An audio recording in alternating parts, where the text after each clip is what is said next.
много, чего вам не хватает? Владимир Ильич, мы представители угнетенных сословий. От лица всей национальной интеллигенции заявляю, нас большинство. И что же вам нужно, товарищи? Земли и воли, Фабрики, заводы! мира и конца войны, независимости для белорусского народа. Товарищи, промедление смерти подобно. Временное правительство не дало ни мира, ни земли. Только советская власть может спасти Россию. Вся власть советам! Вся власть советам! Вся власть советам! Ура, товарищи! Ура! Ура! Ура! Ура! Товарищ Ленин, разрешите обратиться? Мы из деревни Гусенич. Про земли ваши слыхали, декреты ваши читали. А как быть-то на деле?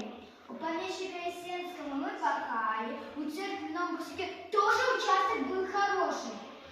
Кому-то теперь земля достанется. Именно для этого, товарищ крестьянка, и создаются местные советы, чтобы порядок был, земля крестьянина, фабрики рабочие, диктатура пролетариата.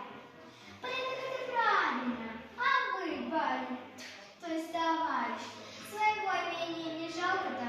Ну какой же я парень? Мы все равны, все трудящиеся. Батюшка наш Ильич, складывайте, душа радуется. Даешь пролетарскую революцию, пусть эти барин да помещики сгинули ко всем чертям. Буржуазия это проклятая. Ешь у нас рябчиков жуй, где его приходит последний буржуй. Товарищи, а вы уже прочитали мои декреты о мире, земле и нации? Не-не, батюшка, не читали. Как же так? Вы что, неграмотные? Да-да, батюшка, верно говоришь, неграмотные мы. Ну вы, товарищи, даете. Это нужно срочно ликвидировать. Товарищ, позвольте пройти прямо. Не положено, батюшка, вы наш, Ильич. Отчего же не положено? Вы же меня узнали? Узнала, но нам надо быть документ фотографию. Ну что ж, товарищ, возьмите, добавите документ. Замечательно, Юля. Но если бы этот документ еще каким-то документом подтвердить, для надежности. Эх, не только глоток. Товарищ, а откуда это у вас фонарь под глаз? Батюшка вы наш Ильич, да разве это фонарь, это лампочка Ильича, вы же сами видели ее в каждый дом. Твоя правда, браток. Так держать, товарищ. Владимир Ильич, позвольте высказать.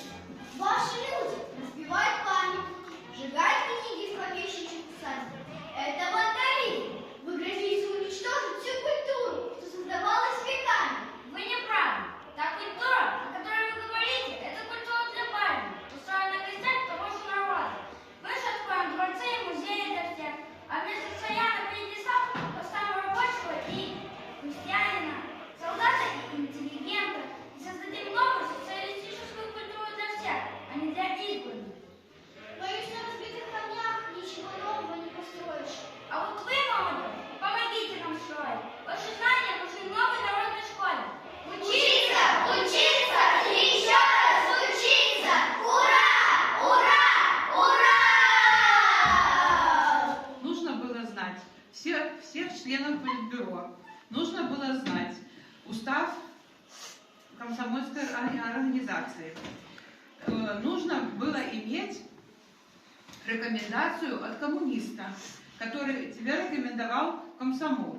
У меня была рекомендация от учителя физкультуры, хотя у меня по физкультуре всегда было 3, но тем не менее. И нас возили в райком комсомола, то есть на данный момент я жила в Молодечно, нас возили в Молодечно.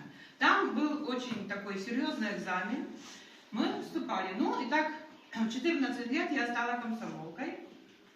Ну, как сказать, тогда комсомольцы были как бы впереди. Пошла учиться в техникум. Благодаря комсомолу я попала в стройотряд. Молдавию. Два года ездила. Там тоже были все комсомольцы на передовых. Мы собирали помидоры. Я хочу сказать, что впервые в своей жизни, и может быть последний раз в своей жизни, я видела такие поля томатов, то есть ни леса, ничего. Вот насколько глаз видит, это все поля помидорные, потом они разделяются полосами виноградника, и опять помидоры. И мы вот эти помидоры собирали 2,5 месяца. Жара, были зеленые и загоревшие. Потом кончила я свой техникум и пришла на работу в 22-й съезд. Ну и тут, как молодого, сразу заметили и поставили меня секретарем комсомольской организации. Я была секретарем 3 года. В 1985 году заметили мои организаторские способности, наверное. У нас организация была небольшая, ну, как бы молодежи не очень, 15 где-то человек было. Потом предложили мне вступить в партию КПСС. Вот я была кандидатом в члены КПСС, и в 1985 году я вступила в члены КПСС. Но, к сожалению, в 1991 году и ВЛКСМ, и КПСС перестали существовать в связи с развалом большого красивого государства СССР. Ну, как бы продолжение. Хочу сказать, что это все заложено, когда-то было идеи, были больше подавались к этому, молодежи больше. Обращали внимание на учебу, обращали внимание на дисциплину, обращали внимание на поведение. Ну, мы немножко это уже упустили на данный момент. У нас появилось очень много общения, скажем, интернет появился, который стал доступен всем. Раньше радио и телевизор было доступно не всем. То есть телевизор был в деревне 2-3, это радио тоже. И как бы дети были тоже, ну, приучены к труду, к чему-то дисциплинированы. Сейчас, к сожалению, мы немножко это упустили. Но надеемся, что БРСМ все это восстановит. Ну, спасибо, что пригласили на мероприятие, вспомнила свою бурную молодость.